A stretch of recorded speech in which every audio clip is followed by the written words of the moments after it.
آخر میں شاہ جی بولے، یہ جنوری کی یخ رات تھی، کائنات کی ہر چیز منجمد ہو چکی تھی، کلفٹن کی سرد لہریں، سمندر کی نمکین ہوا، عروس البلاد کی مدھم روشنیاں سب کوہرے کی چادر اوڑے اونگ رہی تھیں۔ اس 7 لحاف کی سردی میں میرے میجر نے مجھے حکم دیا، کیپٹن ضمیر۔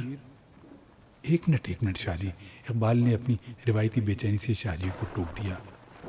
ہم نے اسے گھور کر دیکھا۔ وہ کھسیانہ سو کر بولا، اب بھائی ایک سوال ہے، میں بعد میں بھول جاؤں گا۔ پوچھو میرے بچے پوچھو، شاہ جی نے پچکار کر کہا۔ شاہ جی یہ کس سن کی بات ہے؟ اقبال نے سوال داغ کر ہم سب کو فاتحانہ نظروں سے دیکھا۔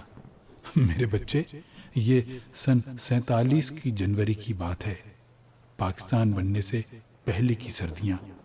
ہماری یونٹ تازہ کراچی آئی تھی۔ اس وقت کراچی اتنا بڑا شہر نہیں تھا، چند سڑکیں۔ شاہ جی اصل واقعہ بھول کر کراچی کے جغرافیے پر الجھ گئے، لیکن اس سے قبل کے بات ہاتھ سے نکل جاتی۔ خان صاحب نے ان کے چہرے کے سامنے ہاتھ لہرا کر کہا، شاہ جی پھر میجر نے آپ کو کیا حکم دیا؟ شاہ جی چونک کر رکے، خان صاحب کو گھور کر دیکھا اور پھر ذرا اونچی آواز میں بولے، کون میجر؟ خان صاحب بڑا بڑا ہے۔ میں نے فوراً شاہ جی کو یاد دلایا، آپ جنوری کی یک رات کا قصہ سنا رہے تھے۔ شاہ جی نے اپنے پوپلے منہ پر ہاتھ رکھا اور کھی کر کے ہنستے چلے گئے۔ ہم سر جھکا کر بیٹھ گئے۔ وہ رکے، ہمیں اینک کے دبیز شیشوں سے جھانک کر دیکھا اور بولے، لو تکو، کہاں کی بات کہاں لے گیا؟ ارے بڑھاپا ہے نا بھائیو، معاف کرنا۔ ہاں تو میں کہہ رہا تھا کہ میجر نے مجھے حکم دیا، کیپٹن ضمیر تم ابھی جاؤ اور میجر جنرل پنچر کو یہ چٹھی دے آؤ۔ ان دنوں پاکستان اور بھارت کی فوج برٹش آرمی کہلاتی تھی اور اس کے بڑے افسر انگریز ہوتے تھے۔ بہرحال تم میری بات سمجھ رہے ہو نا؟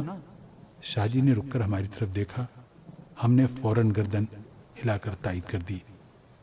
انہوں نے اطمینان سے ہنکارا بھرا، لو بھائی، میں اس کڑاکے دار سردی میں جیپ پر نکل کھڑا ہوا۔ جنرل پنچر کا گھر بہت دور تھا، مجھے پورے 45 منٹ ڈرائیو کرنا پڑی۔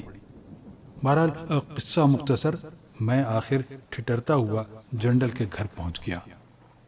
وہاں ہو کا عالم تھا، اسٹریٹ لائٹس کا رواج ہی نہیں تھا۔ سردی اس قدر تھی کہ دربان کا امکان بھی مفقود تھا۔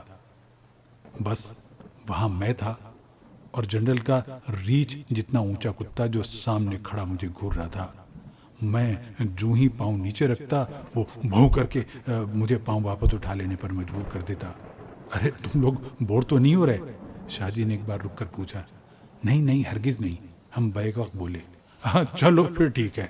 شاہ جی نے اطمینان سے گردن ہلائی۔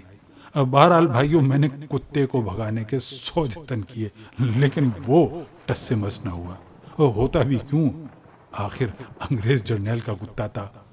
میں نے ضد ہو کر ہارن بجانا شروع کر دیا۔ یہ نسخہ کارآمد ثابت ہوا۔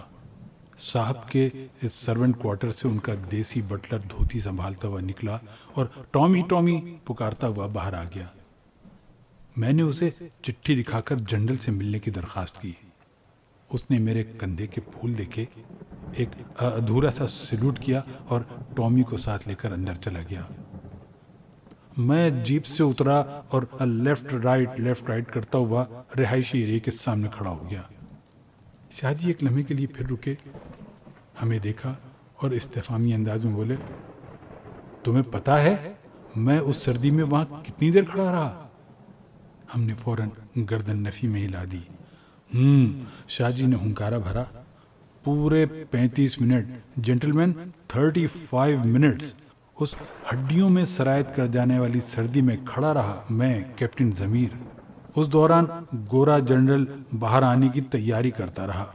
اس نے جرابیں پہنی، زیر جامہ پہنا، کپڑے پہنے، گرم کوٹ چڑھایا، گردن کے گرد مفلر لپیٹا اور پھر ذرا سا دروازہ کھول کر پوچھا، what is the matter captain? میں نے ایڑیاں بجا کر کہا، here is a letter for you sir. گورے جنرل نے بغیر کچھ کہے سنے ایک ہاتھ باہر نکالا، میں نے جھک کر لفافہ اس کی طرف بڑھا دیا۔ اس نے خط اچک کر دروازہ بند کیا اور میں لکڑی کے بند کواڑوں کو سیلوٹ کر کے واپس آ گیا۔ شاہ جی خاموش ہو گئے۔ ہم سب تھوڑیاں ہتھیلیوں پر جما کر بیٹھے رہے۔ وہ چند لمحوں تک ہمیں گھورتے رہے، پھر زد ہو کر بولے، ارے تمہیں پتا ہے اس جرنیل نے مجھے اندر آنے کی آفر کیوں نہیں کی؟ کیوں اس ہڈیوں میں اترنے والی سردی میں چائے کے ایک کپ تک کی پیشکش نہیں کی؟ ہم نے فوراً گردن ہلا دی۔ شاہ جی نے ایک لمبا اور ٹھنڈا سانس لیا۔ ہاں تم اندازہ ہی نہیں کر سکتے، وہ رک کر بولے، اس لیے میرے بچوں کہ میں غلام تھا اور غلاموں کو گھروں میں گھسنے کی اجازت نہیں دی جاتی، چائے کافی سرو نہیں کی جاتی، ان کے لیے بیٹھکیں نہیں کھولی جاتی۔ شاہ جی نے گہرے دکھ سے آنکھیں میچنی۔ پر شاہ جی، میں نے گلوگیر لہجے میں ان کی توجہ بٹانے کی کوشش کی۔ انہیں کرنٹ سا لگا اور وہ پوری آنکھیں کھول کر بولے، نہیں نہیں، ابھی یہ کہانی ادھوری ہے، اس کا آخری حصہ تو ابھی سنانا باقی ہے۔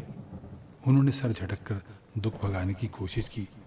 جب ناکام رہے تو اسی زہریلے لہجے میں بولے، اس جنوری میں جب میں امریکہ سے لوٹا تو ایئرپورٹ پر مجھے میرے بریگیڈیئر بیٹے نے ریسیو کیا۔ میں اس کے ساتھ سرکاری جیپ میں بیٹھ گیا۔ ہم نے باتیں شروع کر دیں۔ جیپ چلتی رہی۔ جب رکی تو میں حیران ہو گیا، کیونکہ میں جنرل پنچر کے اسی گھر کے سامنے کھڑا تھا جہاں 51 برس پہلے میں سخت سردی میں ٹھٹرتا رہا تھا۔ سامنے میری بہو، میرے پوتے پوتیاں کھڑے تھے۔ ہاں میرے بچوں، تم یقین کرو، میں نے اپنے بچوں کے ساتھ برآمدے میں پاؤں رکھے، وہاں سے دروازہ عبور کیا، اندر صحن میں آیا، ایک کمرہ پھر کر دیکھا، پورے اعتماد کے ساتھ ہر چیز چھو کر دیکھی، لیکن مجھے کہیں خوف، مروبیت اور کمتری کا احساس نہیں ہوا۔ میرے دل کی دھڑکنیں بے قابو نہیں ہوئی، میری کن پٹیوں میں آگ نہیں لگی، میرے ہاتھوں میں پسینہ نہیں آیا، میری گردن نہیں جھکی، میری پلکیں نہیں کانپی۔ شاہ جی رکے، ہمیں دیکھا اور پھر ہنس کر بولے، میرے بچوں، ایسا کیوں ہوا؟ صرف اس لیے کہ اب میں برٹش آرمی کا ایک غلام کیپٹن نہیں تھا، پاک آرمی کے ایک بریگیڈیئر کا باپ تھا۔ اور ہاں، تم لوگ پوچھ رہے ہو اس آزادی نے ہمیں کیا دیا؟ تو میرے بچوں، اس آزادی نے ہمیں آقاؤں کے برآمدوں پر چڑھنے کا حوصلہ دیا۔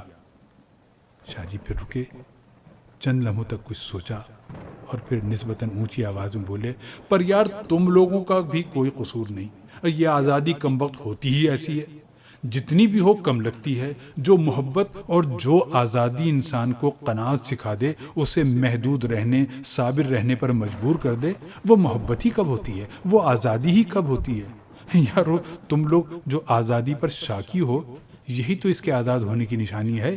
کبھی غلاموں نے بھی کہا ہے کہ اس آزادی نے ہمیں کیا دیا؟ اس کالم کے شاہ جی معروف شاعر اور ادیب سید ضمیر جعفری مرحوم ہیں۔